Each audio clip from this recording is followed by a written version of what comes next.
21 бөлүм. Баталуу чөйчөк анын үй бүлөсү. Балдары туруп аны сыйлашат. Күйөөсү туруп аны мактайт. Накыл сөздөр китеби 31 бөлүм 28 аят. Бул бөлүмдү жазып жатканда Джим экөөбүз конокко барууга даярданып жаткан элек. Биз бир эң сонун жубайлардын мааракесине бара жаттык. Алар 70 жаштагы жубайлар. Майрамды алардын уул кыздары уюштуруп жатышкан эле. Бул алардын баш кошконуна 50 жылдык майрам эмес эле. Же ардактуу эс алууга чыккандыгынын майрамы дагы эмес эле. Туулган күнү да эмес болчу. Чакыруу баракчасында жөн гана урмат сый көрсөтүү үчүн уюштурулган майрам экендиги жазылып турду. Кандай сонун ой, чынбы? Эми менин сонун курбум. Бул бөлүмдө сөз урмат сый көрсөтүү жөнүндө болмокчу. Мындан мурунку 20 бөлүм бою биз эненин уулуна, Теңирдин көз карашындагы сулуу аялды кандайча сүрөттөгөнү жөнүндө угуп келдик. Биз чогуу анын укмуштуу сонун сапаттарын, аракетчилдигин, оор эмгектенгенин, эрте турганын, мыкты даярдыгын, ишмер рухун, кубаттаган сөздөрүн, сүйүктүү адамдар үчүн болгон кам көрүүсүн, жана аларга көз салуусун, үй бүлөсүнүн мүлкүн көбөйтүүнү каалоосун карап чыктык. Сүйүү менен жетеленген, Кудайдан корккон сулуу аял өзүнүн өмүрүн үй бүлөсүнө арнагандыгына кубанат. Бул чындап эле сейрек кездешчү сулуулук. Накыл сөздөр китеби 31 бөлүм 10 аят. Мына эми биз анын урматына уюшулган майрам жөнүндө угуп жатабыз. Кудайдын көз карашындагы бул сулуу аял өзүнүн эң жогорку сыйлыгын шаардын элинен, жыйындан, жумушундагы шериктеринен же кошуналарынан алган жок. Анын батага толгон чөйчөгү ал өзүн арнап кам көргөн жакындарынан келип жатат. Аны эң жакшы билген адамдардан келип жатат. Ал аркылуу өмүргө ээ болгон жана анын күнүмдүк эмгегинин жана сүйүүсүнүн жемишинен таткан адамдардан, анын үй бүлөсүнөн келип жатат. Ошондуктан келиңиз, анын балдарынын ага арнаган мактоо сөздөрүн угуп көрөлү. Баталуу эне. Накыл сөздөр мындай деп жарыялап жатат. Балдары туруп аны сыйлашат. Күйөөсү туруп аны мактайт. Биз аларды көргөн жокпуз. Алар менен жолуккан эмеспиз. Бирок биз бир нерсени билебиз. Алардын уйкудан ойгоноор замат бир үн менен энесине мактоо ырын ырдап жатышат. Котормолордун биринде алар эртең менен турушат. Бардыгы сонун болуп даярдалганын көрүп, балдары ага ыраазычылык айтышат, деп жазылганын окуган элем. Ушундай ыраазычылыкты бардык энелер угууну каалашат. Жана балдарын ушуга тарбиялап, үйрөтүүгө аракет кылышат эмеспи? Бирок мындай ыраазычылыктар дайыма эле көрсөтүлө бербейт. Дагы башка түшүндүрмөдө туруп деген сөздүн мааниси ойгонуп же уйкудан туруп деген маанини эмес, анын урматына отурган ордунан туруп же көтөрүлүп дегенди билдирет деп жазылган. Балдары ага сөз айтуу үчүн ордунан турушкандыр. Тактап айтканда, жүрөктөн чыккан ыраазычылыгы менен сыйлоо сөздөрүн ага айтуу үчүн турушкандыр. Бул салтанаттуу мааракелерде куттуктоо сөздөрүн айтканга абдан окшош. Мындай котормолорду жана түшүндүрмөлөрдү чексиз уланта берсе болот. Бирок булардын көбү туруп деген сөздүн маанисин, накыл сөздөрдөгү аялдын балдары чоңоюп, ар бири өз жолу менен жүрүү менен энесине урматсый жана бата тартуулап, ага болгон ишенимин көрсөтүү дегенди билдирерин бир үн менен айтышат. Балдарынын бакубат жашоосу энесинин аларга арнаган эмгегинин жана өмүрүнүн мактоо ыры болуп калмакчы. Менин баталуу курбум. Бул сөздүн мааниси кандай болбосун, бир нерсе анык экенин билебиз. Накыл сөздөрдүн 31 бөлүмүндөгү аялдын балдары ага эң жогорку сыйлыкты арнап жатышат. Алар аны эң сонун сөздөр менен мактап жатышат.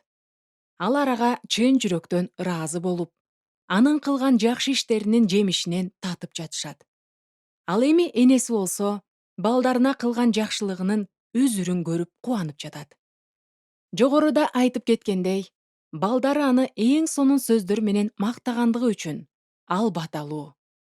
Балдарынын чын жүрөктөн чыккан ыраазычылык сөздөрү, алардын адил жашоосу энесин бакытка бөлөйт жана анын чөйчөгү батага ашыгы менен толуп турат. Мен да балдарымдын турушун каалайм. Жөн гана алар да адил жана такыба жашоо менен жашашын каалайм. Анткени ушул нерсе менен менин жүрөгүм жана жан дүйнөм текшерилет эмеспи? Бул сыйынуу убактысы. Үй бүлөмө бата алып келе турган энелик сүйүүнүн негизги элементтерин түшүнүүмө жардам берет.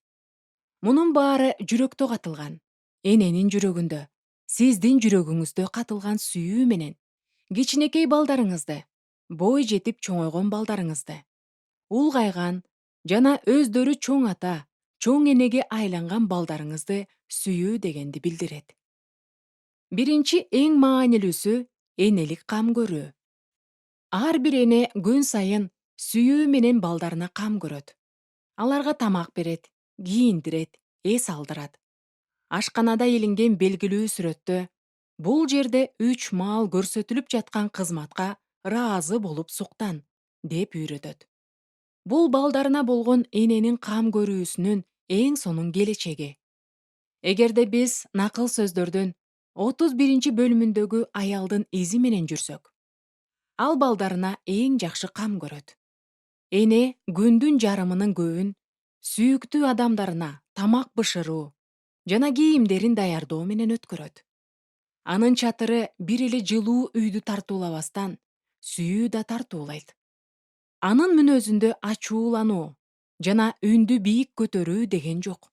Ошондуктан анын үйү баш калкалаар жай. Анын үй бүлөсү ал жерден тынчтана алган жана эс алуудан ырахат алат. Ал күн сайын үй бүлөсүнө кам көрүү чөйчөгүн сунуп турат. Энелик кам көрүү убакытты талап кылат. Мүнөт сайын ар бир көз ирмемде, өмүрүбүздүн акырына чейин биз балдарыбыз жөнүндө кам көрөбүз. Алар канча жашта болбосун, биз аларга кам көрүшүбүз керек. Алар бөбөк кезинде биз аларга көп убакыт бөлүүбүзгө муктаж. Балдар өспүрүм убагында да биздин сүйлөшүүбүзгө муктаж. Алар өз алдынча ой жүгүртүп, көп сүйлөй баштаганда, орто жана жогорку окуу жайларындагы көйгөйлөргө кезиккенде, бой жетип, өз алдынча акча таба баштаган кезде, баары бир биз алар менен сүйлөшүүгө убакыт табышыбыз керек. Алар эр жетип, биз менен достордой мамиледе болуп калганда да, алар биздин убакыт бөлүүбүзгө муктаж. Накыл сөздөрдүн 31 бөлүмүндөгү аялдын ага достордой болуп чоңоюп калган балдары туруп, аны мактап жатышат. Ар бир мүнөттү, ар бир секунданы биз балдарыбызга берип, алардын келечеги үчүн кам көрүү менен алардын мүнөзүн калыптандырып жатабыз. Балдары үйүнөн кеткен кезде да эненин алар үчүн кам көрүүсү токтобойт. Эң сонун эне болгон Анна уулу Шемуэлден алыс болгондо да анын уулуна деген сүйүүсү токтогон эмес. Шемуэл энесинен бир күндүк жол алыстыкта болсо да, энеси аны сүйөрүн билген.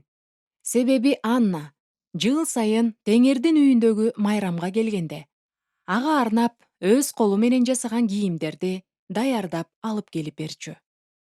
Жазуучу аял Элизабет Эллиот да туруп, өз энесин ага деп жазган жана алыстан жөнөткөн каттар үчүн мактайт. Ал биз бири-бирибизден алыс болгонубузга карабастан, телефон аркылуу узак сүйлөшө алганыбыз кандай сонун болчу. Бүгүнкү күндө мендей болуп, башынан өткөн окуялары майда чүйдөсүнө чейин жазылган каттарды үйдүн чатырындагы коробкада сактаган үй бүлөлөр аз. Бул коробканы эненин кызына жиберген 1954 жылдан баштап 1985 жылга чейинки каттары толтурган. Эллиот айым биринчи жолу Мектепке окууга кеткенде анын апасы ага жумасына 2 жолу кат жазып турчу. 1941 жылдан 80-жылдардын ортосуна чейин бир да аптаны калтырбастан Кэтрин Ховард өзүнүн балдарына 6 баласынын ар бирине кат жазып жөнөтүп турган. Бул каттар эненин жүрөгүнөн шарылдап агып чыккан суудай сүйүүнүн белгиси эле.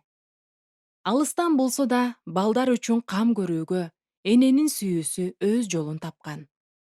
Сүйүүнү ушуга окшоп көрсөтүү убакытты талап кылат. Элестетип көрсөңүз, жума сайын 12 кат жазуу. Анан дагы компьютерсиз. Сүйүүнү көрсөтүү менен эне балдарына кам көрөт жана аларга өзүнүн болгон убактысын аябайт. Экинчи эң маанилүүсү энелик тарбиялоо.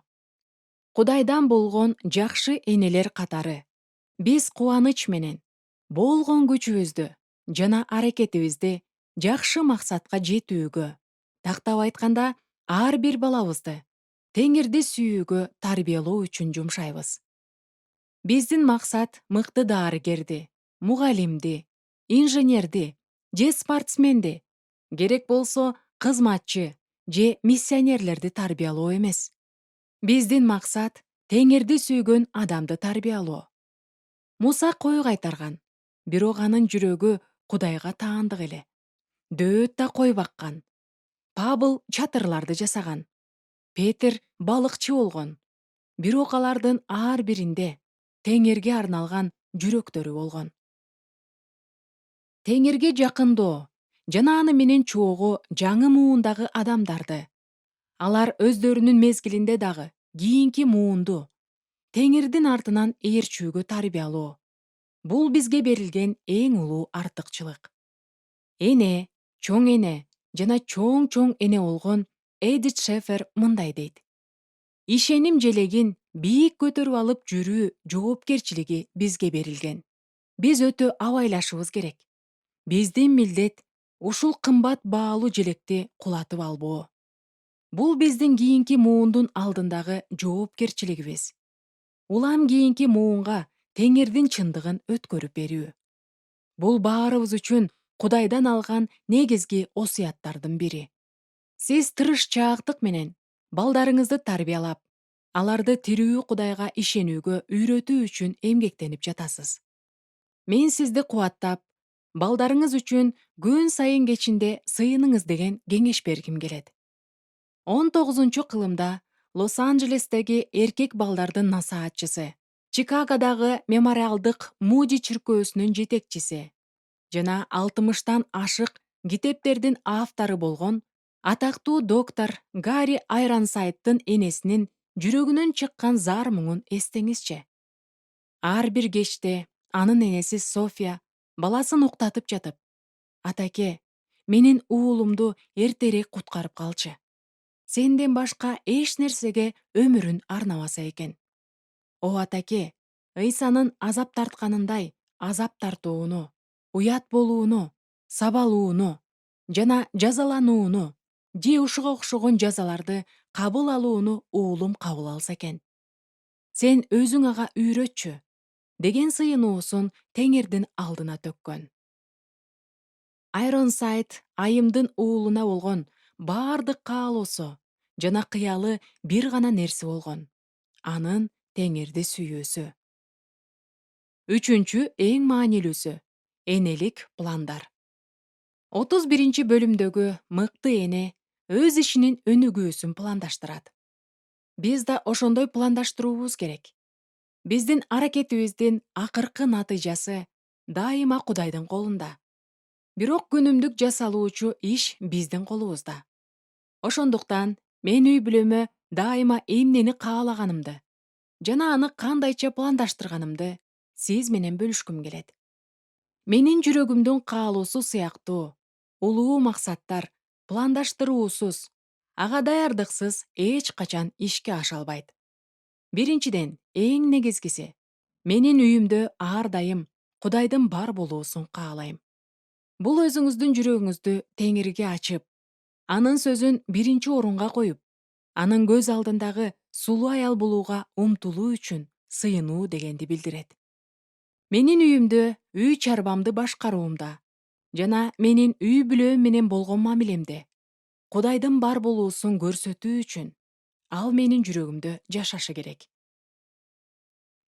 Мен жаш эне катары каалаган нерсем бул мендеги Ыйса Машаякка болгон ишенимимди балдарыма өткөрүп берүү. Мында да пландаштыруу жардам берет. Мен жыйынга үзгүлтүксүз баруу менен бирге кыздарым менен да күн сайын маектешүүнү пландаштырам. Мен сыйынууларымда да Теңир жөнүндө сүйлөшүүнү пландаштырчумун. Жана Теңирден кыздарыма ал жөнүндө айтып берүүгө мүмкүнчүлүк берүүсүн суранчумун. Менин планыма Кэтрин менен Кортнини, ишенимибиз бир болгон адамдар менен курчоо да кирген. Ишенесизби же жокпу? Өзүңүз билиңиз. Бирок мен алар үчүн үзгүлтүксүз сыйынуумду да пландаштырчумун. Мен кыздарымды уйкуга жаткыруунун расмисин да пландаштырып, аларга окуп бере турган ыйык жазуудан алынган окуяларды жана китептерди тандап койчумун. Ыйса Машаякка болгон ишенимди балдарга өткөрүп берүүдө пландаштыруу пайдалуу экендигинен шектенбеңиз. Үйдөгү жагымдуу маанай бактылуу эскерүүлөрдү калтырат эмеспи? Мен да үй бүлөмдү келечекте коштоп жүргөн жылуу маанайды жана жагымдуу эскерүүлөрдү жаратууну каалачумун. Ошондуктан муну да пландаштырчумун. Мен кандай тамак бышыруу керектигин жана дастаркондо кандай жасалгалашым керектигин да пландаштырчумун. Мен буларды абдан кооз жасагам. Мен үйдү иреттөөнү жана үйдөгү жумушумду, кир жууну, кийимдерге кам көрүүнү пландаштырып, үйдөгү маанай тынчтыкта болуусу үчүн бардык аракетимди жумшачумун. Мен үйдөгү жашоо көңүлдүү болушу үчүн сюрприздерди дагы пландаштырчумун. Бардык пландарга мен абдан көп аракетимди сарптачумун. Эсиңизде болсун, эч кандай искусство чыгармасы шалаакылык менен жаралбайт. Бардык чыгармалар пландаштырууну жана ой жүгүртүүнү талап кылат. Ошондон кийин гана үй деп аталган чыгарма жаралат. Мен кыздарым менен достук мамилемди өөрчүткүм келет. Ошондуктан мен муну да пландаштырам. Менин планымда мен сүйлөй турган сөздөрүм, бардык суроолорум жана сүйүүмдү көрсөткүм келген ыкмалардын баары камтылган.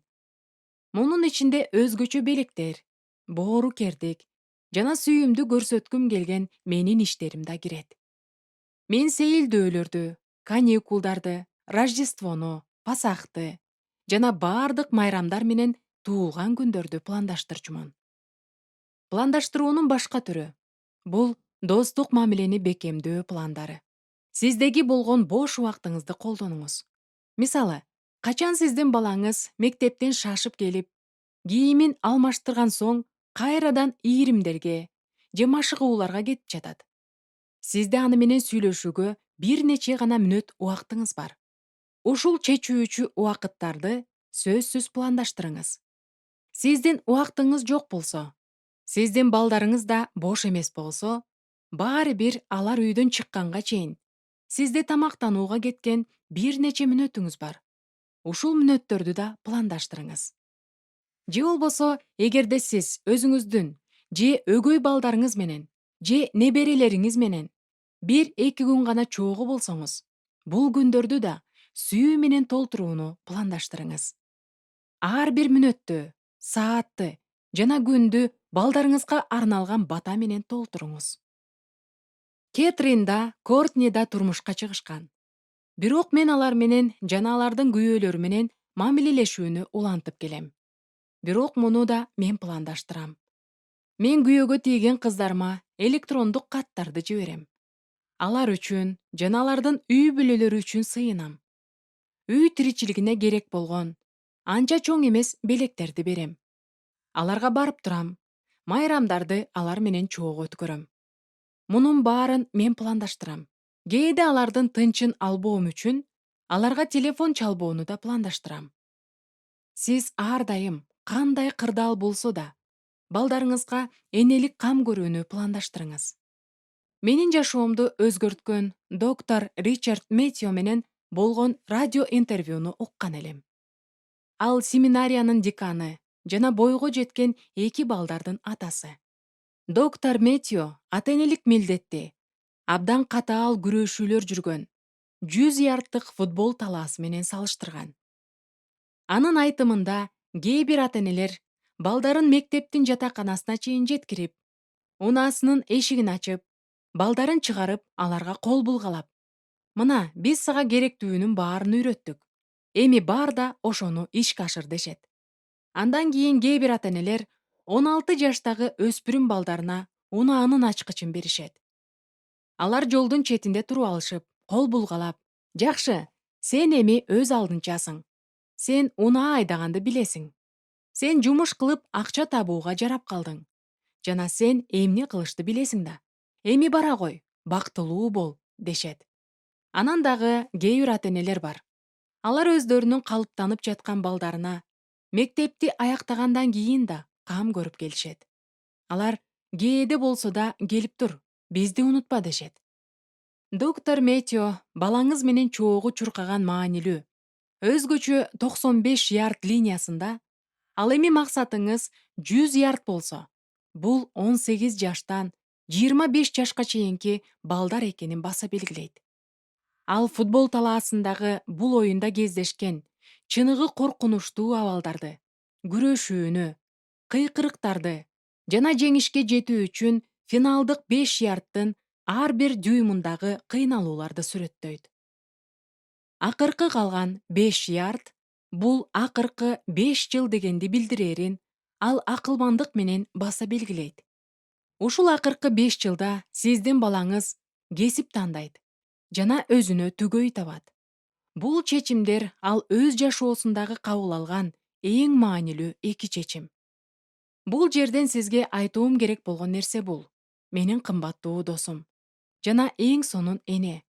Биз балдарыбыз канча жашта болбосун, ар дайым кубаттоону, жардам берүүнү, кеңеш берүүнү жана алар үчүн сыйынууну дайыма пландаштыруубуз зарыл. Биздин кызматыбыз бизди кандай гана кырдаал болбосун, алар менен кол кармашып, ар бир дюймдан дюймга финишке чейин жолду чогуу басып өтүүгө чакырат. Биздин алар үчүн кам көрүүбүз жана аларды коргообуз эч качан токтобойт. Жана мага ишенип коюңуз.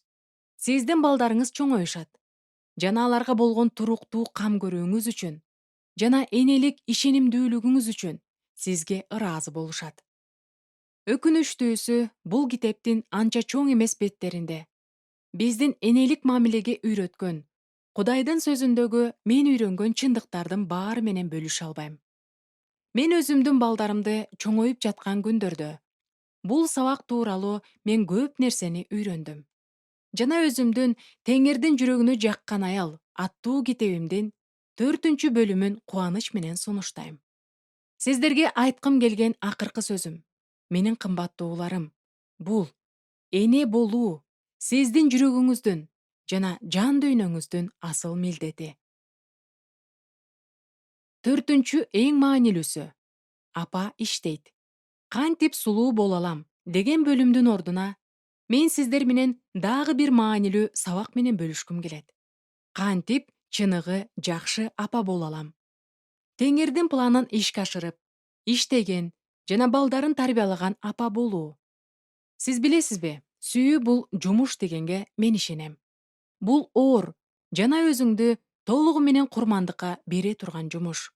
Мен накыл сөздөрдүн 31-бөлүмүнүн 19-аяттын ичинде биз жетишээрлик жакшы билген аялдын эмгектенүүсү жөнүндө 12-ден 15-ке чейин ачык жана кыйыр жазылганын таптым.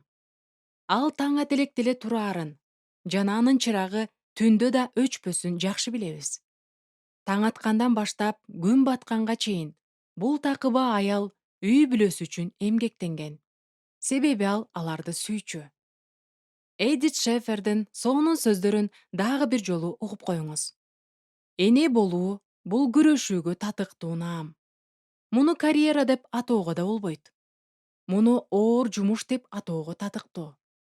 Эне болуу жердеги бар болгон иштердин эң эле кыйыны. Энелик сүйүү чексиз, ал түбөлүктүү. Эми көңүлүңүздү буруп карап чыгыңызчы. Сиздин энелик эмгегиңиз эмне менен аяктайт экендигин. Эне өз балдарын сүйөт. Эмгек сиздин сүйүүңүздү кыймылга келтирет. Эне өз балдары үчүн кам көрөт. Эмгек сиздин кам көрүүңүздү көзгө көрүнүктүү кылат.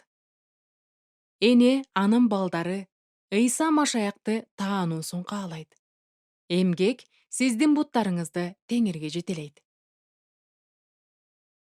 Биз энелик оор эмгекти аткарып жаткандыктан, Теңир биздин аракетибизди баталап, биздин кыялдарыбызды жүзөгө ашырат. Ал эми азыр болсо, бул жумушту кантип ишке ашыра аларыбыз тууралуу бир аз сөз кылсак. Кудайдын сөзү эмгектенип жатканда наалыбастан жана арызданбастан эмгектенүү керектигин бизге айтып жатат. Филиппиликтерге жазылган кат 2-бөлүм 14-аят. Ыйык жазууда биз иш кылганда адамдар үчүн эмес, Кудай үчүн жасашыбыз керектиги жазылган. Колостуктар 3-бөлүм 23-аят. Биз өз ыктыярыбыз менен жана кубаныч менен эмгектенүүбүз зарыл. Накыл сөздөр 31-бөлүм 13-аят. Эч кимден эч нерсе күтпөстөн эмгектенүүбүз керек. Лука 6-бөлүм 35-аят. Биз ар убакта эмгектенебиз, үйрөтөбүз, тарбиялайбыз, тартипке салабыз, кам көрөбүз, беребиз, сыйынабыз жана ишенебиз. Мына ушунда биздин Теңир үчүн болгон энелик кызматыбыз жашырылган. А бирок андай болбосочу? Мага сиздин ойлоруңуз угула баштады. Балам менин руханий жана денелик жашоодогу тажрыйбама баш ийгиси келбей жатсачы, анда эмне болот? Балдарым Теңир үчүн жашагысы келбей жатсачы? Мен аларды тарбиялаган жол менен жүрүүдөн баш тартып жатсачы? Алар менин кылганымды байкабай, мага ыраазычылык айтышпасачы? Эч качан ордунан туруп, мага сый көрсөтпөй жатышсачы, эмне болот? Мага да мындай ойлор келген. Бирок мен бир нерсени түшүндүм. Биз эне катары урмат сыйга же мактоо сөздөргө умтулбашыбыз керек. Сиз түшүнүп жатасызбы? Теңир биздин ролубузду айкын көрсөтүп берген. Сиз эч нерсеге карабастан балдарыңызды окутасыз. Эч нерсеге карабастан тарбиялайсыз. Эч нерсеге карабастан тартипке саласыз. Эч нерсеге карабастан балдарыңыз үчүн кам көрөсүз. Өзүнүн күчүнөн шектенип турган эне да балдарын такыбаа жүрүм-турумга тарбиялоого аракет кылат. Жана сыйынуу менен жогоруда жазылгандын баарын кылууну улантат. Эмне себептен? Анткени ал жүрөгү менен өз ишине эмес, Теңирдин ишине ишенет. Ошондуктан эне бүт жүрөгү менен, эч нерсеге карабастан, Теңирдин ага берген тапшырмасын аткарууну улантат. Сыйынуу менен ал өзүнүн эмгегин Теңирдин боорукер, акылдуу жана күчтүү колдоруна берет. Сиздин энелик эмгегиңиз бул Кудайдын планы менен иш кылуу. Ал эми Теңирдин иши өзүнүн даңкы үчүн бардыгын бириктирүү. Жана сиздин балдарыңыздын эле эмес, сиздин да жашооңуздагы анын жеткилең жана жакшы ойлору эмне экендигин көрсөтүү. Эне өзү кызмат кылган, Теңирге баш ийүү жана ишенүү менен балдарын көтөрөт. Сулуулукка чакыруу. Мен терең урматтоо менен эне жөнүндөгү темага кол тийгиздим. Мендеги сезимдер сиздин ичиңизде да ушул наам үчүн күрөшүүгө каалоо салат деп үмүттөнөм жана сиз үчүн сыйынам. Шефер айым эң сонун сөздөрдү айткан. Эне болуу үчүн күрөшүү керек. Энелик сапат жөнүндө сөз болгондо бейтараптыкка, кайдыгерликке, четке чыгууга, мен багындым деп кол шилтөөгө орун жок.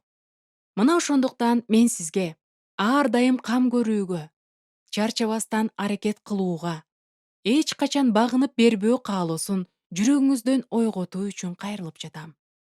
Мен билем, мунун баары 100% жыйынтык эмес. Эне болуу, теңирдеги чыныгы эне болуу бул көптөгөн муундагы адамдардын көйгөйү. Мен Campus Crusade for Christ уюмдун негиздөөчүсү Билл Брайттын энеси көз жумганда абдан ыйлагам. Мен муну мойнума алам. Ал кадимки эле 93 жаштагы аял эле. Ал өлүм алдында жатканда, анын жанында 109 тууганы турган. Алардын ичинде неберелери жана чөбөрөлөрү да бар эле. Алар энесине өздөрүнүн сүйүүсүн жана ыраазычылык сөздөрүн айтууга жетишти. Алар бардыгы туруп алышып, аны баталуу деп аташты. Мына ушул нерсени мен өзүмө жана сизге да каалайм, менин кымбаттуум.